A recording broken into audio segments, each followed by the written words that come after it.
পয়লা বৈশাখ মানেই প্রত্যেকটি বাঙালির কাছে একটি বিশেষ দিন। আর বাঙালি মানেই ভোজন রসিক, তাই বাঙালির বিশেষ দিন মানেই শুরু হয়ে যায় সকাল থেকে রাত পর্যন্ত ভালো মন্দ খাওয়া দাওয়া।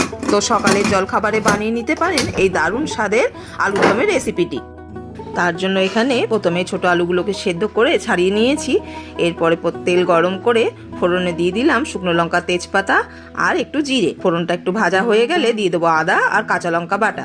আদা কাঁচা লঙ্কা বাটাটা একটুখানি ভাজা হয়ে গেলে এর মধ্যে দিয়ে দিলাম কাজু আর চারমগজ বাটা। কাজু চারমগজ বাটা দিয়ে একটুখানি ভেজে নিয়ে ওর মধ্যে কাশ্মীরি লঙ্কা, ধনে গুঁড়ো আর স্বাদ মতন নুন সব দিয়ে ভালো করে কষিয়ে নিয়ে এরপরে দিয়ে দেবো ফেটানো টক দই।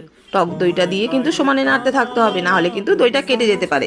এরপর ব্যালেন্সের জন্য একটু চিনি দিয়ে দিলাম। দইয়ের রান্নায় একটু চিনি দিতে হয়। সব মশলা খুব ভালো করে কষানো হয়ে গেলে সেদ্ধ আলু দিয়ে আরো একটুখানি কষিয়ে নিয়ে এর মধ্যে দিয়ে দিয়েছি গরম জল।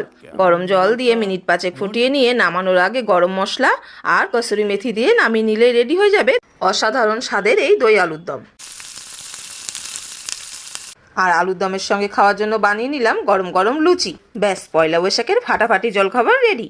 তাহলে এবারে পয়লা বৈশাখে আপনারাও এরকম গরম গরম লুচির সাথে এই দই আলুর দম বানিয়ে সবাইকে খুশি করে দিন। আর ভিডিওটি কেমন লাগলো কমেন্ট করে অবশ্যই জানাবেন।